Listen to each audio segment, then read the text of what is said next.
नमस्कार, आपका स्वागत है। दोस्तों, मानव जीवन में वास्तुशास्त्र का बहुत अधिक महत्व है। इसका निर्माण देव शिल्पी विश्वकर्मा जी द्वारा किया गया है। यह शास्त्र इतना विशाल और विस्तृत है कि इसे पूर्ण रूप से जीवन में अपनाना असंभव है, लेकिन हम वास्तुशास्त्र के महत्वपूर्ण नियमों का पालन करके हमारे घर को पवित्र बना सकते हैं। वास्तुशास्त्र में भवन के निर्माण से जुड़े कई महत्वपूर्ण नियम बताए गए हैं।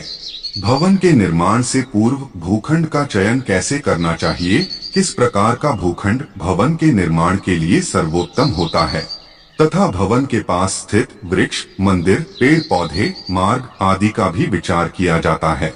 उसके बाद घर का निर्माण करते समय घर के मुख्य द्वार की दिशा को सबसे अधिक महत्व दिया गया है। भवन का द्वार कौन सी दिशा में होना श्रेष्ठ फल प्रदान करता है। अलग अलग दिशाओं का महत्व भी अलग अलग होता है। इसीलिए भवन का मुख्य द्वार बनवाते समय मुख्य द्वार की दिशा को ध्यान में रखना बहुत आवश्यक होता है। यदि गलत दिशा में मुख्य द्वार का निर्माण किया जाए तो इसके अशुभ परिणाम प्राप्त होते हैं। घर के अंदर वास्तु दोष उत्पन्न होते हैं और उस घर में निवास करने वाले लोगों को जीवन में कई परेशानियों का सामना भी करना पड़ता है। भवन के मुख्य द्वार के आकार का भी ध्यान रखना आवश्यक होता है। वास्तुशास्त्र के अनुसार भवन के मुख्य द्वार को लकड़ी से बनाना ही श्रेष्ठ बताया गया है। लकड़ी से बना मुख्य द्वार ही श्रेष्ठ फल प्रदान करता है। अन्य चीजों से लकड़ी का द्वार नहीं बनवाना चाहिए। हमारे शास्त्रों में ऐसे वृक्षों के बारे में बताया गया है, केवल उन वृक्षों की लकड़ी से ही मुख्य द्वार बनवाना चाहिए। अन्य वृक्षों की लकड़ी से बने प्रवेश द्वार शुभ परिणाम नहीं देते हैं। यदि इन शुभ वृक्षों की लकड़ी से प्रवेश द्वार बनवाया जाता है तो उस भवन में निवास करने वाले लोगों को हमेशा उन्नति मिलती है। उस घर में कभी दुख दरिद्रता नहीं आती है। इन लकड़ियों से निकलने वाली सकारात्मक ऊर्जा से घर का वातावरण पवित्र और सकारात्मक बनता है। ऐसे घर में मां लक्ष्मी का निवास होता है और देवी देवता भी प्रसन्न होकर ऐसे घर में प्रवेश करते हैं। इसीलिए घर का मुख्य द्वार बनवाते समय इस बात का विशेष ध्यान रखना चाहिए कि आप इन वृक्षों की लकड़ी का ही इस्तेमाल करें। तो चलिए जान लेते हैं घर का मुख्य द्वार कैसा होना चाहिए, जिससे घर में सुख शांति बनी रहे और धन संपत्ति का आगमन हो। दोस्तों, अगर आप इस चैनल पर नए हैं तो इसे सब्सक्राइब जरूर करें ताकि आपको ऐसी ही वास्तुशास्त्र से जुड़ी जानकारी प्राप्त हो।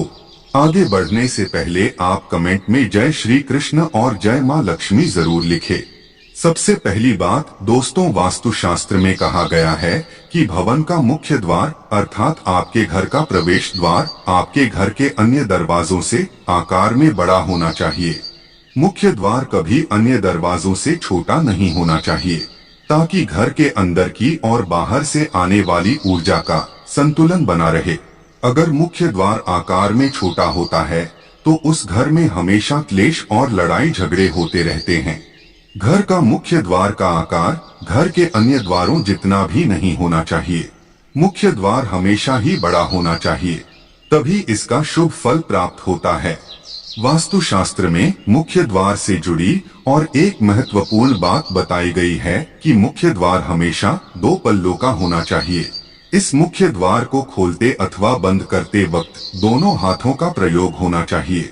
2 पल्लों का मुख्य द्वार ही भवन के लिए शुभ माना गया है। 2 पल्लों के मुख्य द्वार के कारण घर मंदिर की तरह प्रतीत होता है। मां लक्ष्मी ऐसे ही घर में प्रवेश करती है जिस घर का मुख्य द्वार 2 पल्लों का होता है। अगर आपका मुख्य द्वार एक ही है तो आप उसे बदलवाकर 2 पल्लों का द्वार अवश्य बना ले। इससे आपके जीवन में कई सकारात्मक बदलाव देखने को मिलेंगे। तीसरी महत्वपूर्ण बात ध्यान में रखनी चाहिए कि वास्तुशास्त्र के अनुसार मुख्य द्वार के पास दहलीज अवश्य होनी चाहिए। दहलीज के बगैर मुख्य द्वार अपूर्ण माना जाता है। भवन के प्रवेश द्वार के पास दहलीज का होना अनिवार्य है। शास्त्रों में कहा गया है कि दहलीज भवन की रक्षा करती है। दहलीज के होने से घर में नकारात्मक शक्तियां प्रवेश नहीं कर पाती हैं। दहलीज की ऊंचाई 2 से 5 इंच तक होनी चाहिए।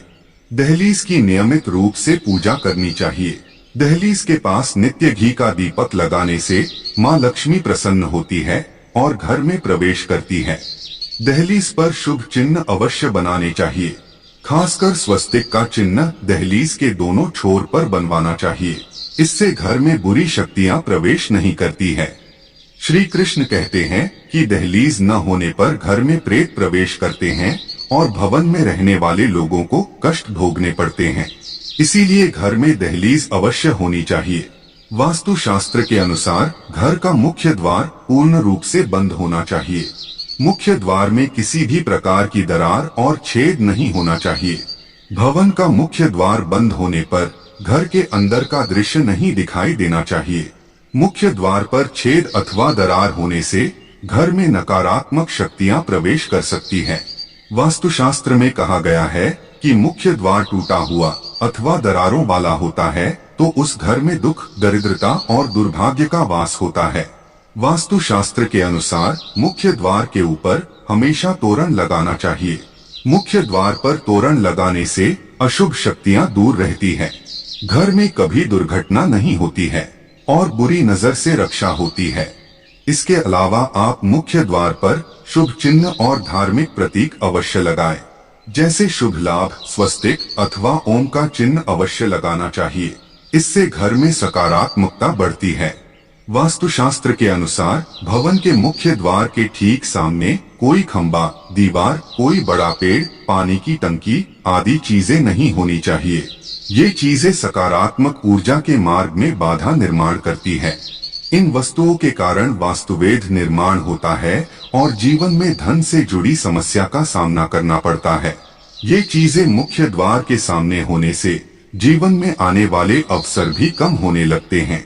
श्री कृष्ण कहते हैं कि घर के मुख्य द्वार के पास स्वच्छता होनी चाहिए। नित्य घर के मुख्य द्वार के सामने जल का छिड़काव करना चाहिए और सुंदर रंगोली बनानी चाहिए। घर का मुख्य द्वार स्वच्छ होने से माँ लक्ष्मी प्रसन्नता से घर में प्रवेश करती है। मुख्य द्वार के सामने कभी गंदगी नहीं होनी चाहिए। इससे नकारात्मक वातावरण का निर्माण होता है। इसीलिए नित्य सुबह उठने के बाद मुख्य द्वार के सामने शुद्ध जल का छिड़काव करें और सुंदर रंगोली बनाएं। वास्तु शास्त्र के अनुसार मुख्य द्वार को खोलते अथवा बंद करते समय कर्ण कर्कश आवाज नहीं आनी चाहिए। इसे ध्वनि वेद कहा गया है। वास्तु शास्त्र में इसे बहुत अशुभ माना जाता है।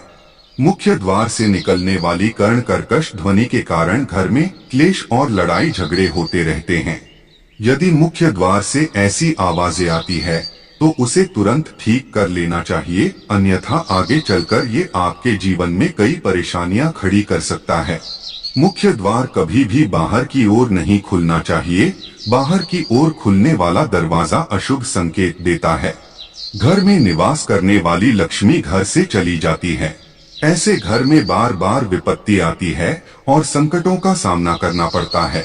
धन का खर्च अकारण ही होता है और आर्थिक तंगी का सामना करना पड़ता है। ऐसे घर में रहने वाले लोग हमेशा कर्ज से परेशान रहते हैं। आइए अब जानते हैं घर का मुख्य द्वार कौन से वृक्ष की लकड़ी से बनवाना चाहिए। वास्तु शास्त्र के अनुसार चंदन, अशोक, नीम, अर्जुन, खैर, शीशम आदि वृक्षों की लकड़ी से बना प्रवेश द्वार धन संपत्ति में वृद्धि कराता है। रोहिणी, शक, श्रीपर्ण, पतंग, लोध, नाग, केसर आदि वृक्षों की लकड़ी से बना प्रवेश द्वार सुख शांति प्रदान करता है। वास्तु शास्त्र के अनुसार घर का मुख्य द्वार कभी भी बहेड़ा, पीपल, बरगद, कंटक, कैथ आदि वृक्षों की लकड़ी से नहीं बनवाना चाहिए। इन लकड़ियों से बना मुख्य द्वार अशुभ फल प्रदान करता है। साथ ही जले हुए वृक्ष की अथवा जली हुई लकड़ी से प्रवेश द्वार नहीं बनवाना चाहिए। इससे घर का सर्वनाश हो जाता है। यदि आपका प्रवेश द्वार पूर्व दिशा में होता है तो चंदन की लकड़ी से बना प्रवेश द्वार सबसे अधिक शुभ फल प्रदान करता है। ऐसे घर में कभी दरिद्रता नहीं आती है। धन का आगमन होता रहता है। यदि संभव हो तो भवन का प्रत्येक द्वार एक ही लकड़ी से बनवाना चाहिए। इससे अधिक शुभ परिणाम प्राप्त होंगे। जिस लकड़ी से द्वार बनाया हुआ है उसी लकड़ी की चौखट बनवानी चाहिए। लोहे की चौखट और लकड़ी का दरवाजा ऐसे नहीं होना चाहिए। इससे अशुभ संकेत प्राप्त होते हैं। घर का प्रवेश द्वार हमेशा पूर्व और उत्तर दिशा में होना ही शुभ माना गया है। और सबसे महत्वपूर्ण बात ध्यान में रखें कि घर का मुख्य द्वार कभी भी अपने आप बंद नहीं होना चाहिए और अपने आप खुलना नहीं चाहिए। इसके लिए आप दरवाजे को रोकने के लिए खूंटी अथवा स्टॉपर का प्रयोग कर सकते हैं। अपने आप खुलने और बंद होने वाले दरवाजे के कारण घर में शोक का वातावरण निर्माण होता है। तो दोस्तों, इस प्रकार से हमारे वास्तुशास्त्र में मुख्य द्वार से जुड़े महत्वपूर्ण नियमों के बारे में बताया गया है। उम्मीद है आपको यह जानकारी अच्छी लगी होगी। वीडियो को लाइक जरूर करें और कमेंट में जय श्री कृष्ण जरूर लिखें। साथ ही चैनल को सब्सक्राइब करें।